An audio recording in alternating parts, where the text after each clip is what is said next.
31-ാം തീയതി രാത്രി ഞങ്ങൾ ന്യൂ ഇയർ ആഘോഷിക്കാൻ വേണ്ടി ബീച്ചിലോട്ട് പോകുകയാണ്. ഞാനും ഇക്കയും കൊച്ചും കൂടെയാണ് പോയത്. അമ്മവും പൊന്നും പാത്തും എല്ലാവരും കൂടെ ബീച്ചിലുണ്ടായിരുന്നു.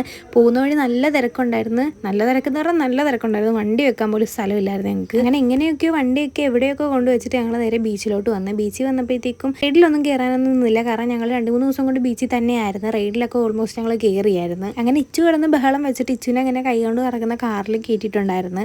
അവന് ഭയങ്കര ഇഷ്ടമാണ് കാറിനകത്ത് കയറുന്നത്. കഴിഞ്ഞ ദിവസം പോയപ്പോഴും അവന് അതിനകത്ത് കയറണമെന്ന് പറഞ്ഞ് കഴിഞ്ഞിട്ട് ഞങ്ങൾ അതിനകത്ത് കയറ്റിയിട്ടുണ്ടായിരുന്നു. അങ്ങനെ അതിനകത്ത് നിന്ന് ഇറങ്ങുന്നില്ലായിരുന്നു. വേറെ കാറിൽ കയറ്റാന്ന് പിടിച്ച് വലിച്ചാണ് ഞങ്ങൾ അതിനകത്ത് നിന്ന് ഇറക്കിയത്. അങ്ങനെ അവനുമായിട്ട് 2-3 വട്ടം അങ്ങോട്ടും ഇങ്ങോട്ടും ഒക്കെ കറങ്ങി അടിച്ച് കടന്ന് പിന്നെ ഈ സാധനത്തിൽ കയറുമെന്ന് പറഞ്ഞ് എനിക്ക് ഭയങ്കര നിർബന്ധമായിരുന്നു. പക്ഷേ എനിക്ക് ഭയങ്കര പേടിയാണ്. ഞാൻ പറഞ്ഞിരിക്കും നെഞ്ചുവേദനയൊക്കെ എടുക്കുന്നത്, ഞാൻ കയറത്തില്ല അതിനകത്തൊന്നും പറഞ്ഞ് വാശി പിടിച്ച് നിൽക്കുമായിരുന്നു. അങ്ങനെ ഒരു മാംഗോ ബാറൊക്കെ കഴിച്ച് നിന്നപ്പോഴത്തേക്കും കറക്റ്റ് 12 മണിയായി.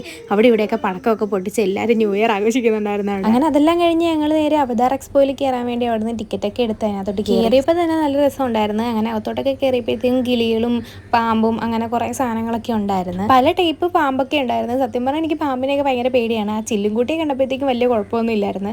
ഓരോരുത്തരുടെ പേര് അവിടെ ഒട്ടിച്ചൊട്ടിച്ച് വെച്ചിട്ടുണ്ടായിരുന്നു. എന്തിനമാണ് എങ്ങനെയാണ് എന്നൊക്കെയുള്ള രീതിയിൽ അവിടെ കറക്റ്റ് ഡീറ്റെയിൽ ആയിട്ട് പറഞ്ഞു തരാനൊക്കെ ആൾക്കാരുണ്ടായിരുന്നു അവിടെ. ഈ സാധനത്തിന് കണ്ടപ്പോഴത്തേക്കും എനിക്ക് സങ്കടം തോന്നി. പാവത്തിനെ പോലെ കിടക്കുമായിരുന്നു. എൻ്റെ വാല് പുറത്ത് കിടപ്പുണ്ടായിരുന്നു. ആ വാലിലൊക്കെ ഞാൻ പിടിച്ചൊക്കെ നോക്കിയായിരുന്നു. പക്ഷെ അനങ്ങുന്നൊന്നും ഇല്ലായിരുന്നു പാവം. അതുപോലെ തന്നെ വേറെ ഉണ്ടായിരുന്നു. അത് തലയും പൊക്കി പിടിച്ചവിടെ നിൽക്കും. അതെല്ലാം കഴിഞ്ഞ് ഞങ്ങൾ നേരെ അവതാർ എക്സ്പോയിലേക്ക് കയറിയിട്ടുണ്ടായിരുന്നു. ഓരോ സെക്ഷനായിട്ടായിരുന്നു. അങ്ങനെ അതിനകത്ത് കയറിയപ്പോൾ സത്യം പറഞ്ഞാൽ നല്ല രസമുണ്ടായിരുന്നു കാണാനായിട്ട്. ഇച്ചൂരൊക്കെ ഭയങ്കരമായിട്ട് ഇഷ്ടപ്പെട്ടു. ഇത്തിരി ഉണ്ടായിരുന്നു അതിനകത്ത് കാണാനായിട്ട്. അവതാറിൻ്റെ പല ടൈപ്പിൽ അവതാറിനെയൊക്കെ അവിടെ അവർ സെറ്റാക്കി വെച്ചിട്ടുണ്ട്. എല്ലാം കഴിഞ്ഞ് ലാസ്റ്റത്ത് മറ്റേ 3D പോലെ 360 ഡിഗ്രിയിലെ ഷോ കാണാനായിട്ടായിരുന്നു പോയത്. അതിനകത്ത് വലിയ കുഴപ്പമൊന്നും ഇല്ലായിരുന്നു. നല്ല രസമുണ്ടായിരുന്നു. പക്ഷേ തലക്ക് ഭയങ്കര മത്തും തല കറങ്ങുന്ന പോലെയൊക്കെ ആയിരുന്നു അതിനകത്ത് കയറി. ഇതിന് ഇറങ്ങി കഴിഞ്ഞപ്പോഴത്തേക്ക് എനിക്ക് ഭയങ്കരമായിട്ട് തലക്ക് എന്തോ മത്ത് പോലെയൊക്കെ. അപ്പോൾ വീട്ടിലോട്ട് പോകാൻ നേരം റോഡിലൊക്കെ നല്ല തിരക്കും കാര്യങ്ങളൊക്കെ ഉണ്ടായിരുന്നു. അങ്ങനെ നാൽപ്പാലത്ത് പോയി ഒരു ബൺമസ്കയും കഴിച്ചിട്ട് ഞങ്ങൾ നേരെ വീട്ടിൽ പോയി.